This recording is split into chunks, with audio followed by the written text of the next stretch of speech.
Hey everybody, welcome to our show today. A little bit of a curveball we're throwing. That is, we were expecting to have a good friend of mine, Anil from Island, joining us. Unfortunately, due to a variety of reasons, mostly on my end, not his actually, we were not able to actually do that. So I didn't want to skip a beat, but definitely throwing a curve. Today, we're going to actually just do more of a rant cast. That'll just be myself talking live to you. And we will get Anil here as soon as possible back on the show so that we can actually dive into this GTM flywheel that he has very cool dove into and really kind of made his own. So with that said, I've got something a little bit different for you today. We're going to be talking about, I'm going to share my screen here if I even can, this idea of, yes, beyond hiring, building an autonomous enterprise. So many things going on in the space right now. GPT-5 just came out, a lot of buzz, a lot of talk around. A lot of people are talking about, how do I scale? Do I scale still with headcount? And if I don't, how do I do that? And so we're going to be talking about that today, and I'm going to dive right in. So look, the future of work, it isn't necessarily more people. The concept, don't get me wrong, I'm not a believer that people are out, but I do think it is more about output, probably with a little bit fewer humans, especially in certain areas. Now, it's not about adding more tools either. It's not about automating another workflow. And it's definitely not about padding your team with 10 or 20 more people. I think there's a new operating model that's starting to come out. It's called the autonomous enterprise. People have been talking about this autonomous organization or enterprise, but I wanted to get in today and see if I could talk to you about what I'm seeing on the front lines, what it actually looks like inside an organization. I've got 15 points. I want to take you through those as fast as I can, but I think it will be interesting for you to hear. So the first one, the ratio is flipping. Now, look, most orgs today, they run like a 1 employee to 0 cloud employees. But in the next 5 years, I think that flips, right? 1 human might lead 6 to 10, maybe, I don't know, 20 cloud employees. Imagine 50 people running with the output of maybe 500. I don't think it's so hypothetical. In some places, it's already happening in some of these early adopters. And the companies that figure this out first definitely will scale and probably win a lot of these races. Number 2, cloud employees will be hired like humans. You don't subscribe to cloud employees. It's not like a tool, like a SaaS tool, okay? You don't rent them. You hire them, you train them, you assign work, and you're going to hold them accountable. They show up to meetings, they take action, they get results. If your team still thinks AI is some sort of chatbots, look, you're probably not ready for what's next, because it is moving to this cloud employee concept. Number 3, humans and cloud employees work side by side.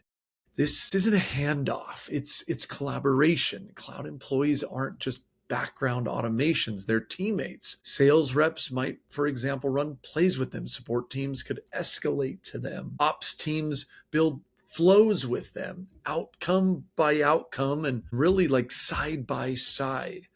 Number 4, every cloud employee becomes a cloud employee boss. Now, the best people certainly are not going to be replaced. I think they're going to be amplified. Top account executive now runs a pod of outbound cloud employees. Your best marketer now leads a campaign engine with 0 ramp time. AI doesn't necessarily eliminate jobs, it can multiply them, and the impact of great humans. Okay. Number 5, cloud managers enter the organization. I think this is the real unlock. It's like AI that doesn't just do the work, it also manages it. So what would that look like? Like cloud managers will oversee pods of cloud employees. They'll QA output, they'll flag issues, they'll optimize flows. I don't think this is science fiction. I think a lot of this is already in testing. Number 6, actual leadership starts to shift from control to more orchestration. This might seem obvious, but look, if you're still trying to control everything, you probably already lost. The best leaders will move more into this architectural structure. They'll design how work moves, who does what gets measured, and managing people will still absolutely be part of it, but you'll see stuff around mobilizing performance more, because I think that will be a new skill. Number 7, capacity becomes a choice. This one feels crazy sometimes, but you don't scale by opening always a new rec like you do now. You scale by spinning up, I don't know, 3 cloud employees tomorrow. Need more outbound? Done. You need 24/7 support and multiple languages? Yeah, just launch it. Your ceiling now, I think, will become more optional. Okay. Number 8, onboarding goes 0 to output. Cloud employees, they can go live fairly quickly. Most of the time, in minutes. No paperwork, no 2-week notice, or no getting up to speed like the rest of us do. And for humans, they should be ramping faster as well, because the grunt work is already handled. They'll potentially have assistants to help them do that. So every new hire now comes with a pit crew of AI teammates to help them get going quickly. What are we at? 9. Number 9, org charts give way to, this one's been debated, work charts or capability maps. I still see a role for org charts, but maybe there's an introduction of this concept of capability maps. So what's that?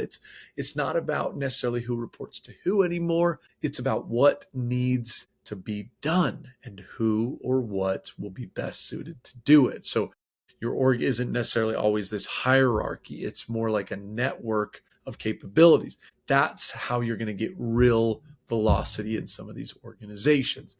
Now, number 10, cloud employee becomes the interface.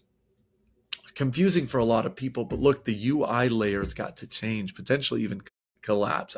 You don't need all these tools. You don't need another tool. People are looking more for outcomes, for jobs to be done. Cloud employees become more of the interface, right? They log in, they navigate, they execute. You don't need to see the tool behind it. If I have a cloud employee and I have that underlying data, all of a sudden I'm interacting with this cloud employee as if it was a person inside potentially some of these tools like a CRM. Okay, number 11.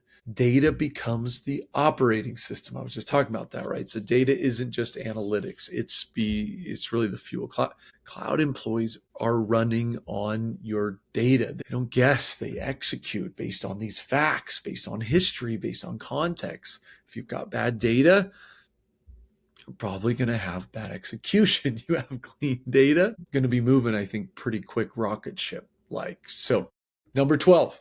Budgets shift to execution units. This one's hard for a lot of marketers, I think, to understand, but this concept of buying licenses, maybe not. You're buying more throughput. So much like you would with the person, as you hire them, you fund a pod of cloud employees, just the way you'd fund a campaign or project. No seat limits, no, this usage tier or something. Just did the job get done? I think CFOs are going to like this concept probably a lot more. Silos collapse. Cloud employees, they don't care about titles and departments and turf and where the lead's good or bad. They're more objective. They execute across the organization, marketing, sales, CX, ops, more connected. I think the politics die more, the collaboration lives more, and all of a sudden you see the silos be broken down in a way that probably we haven't seen as much before.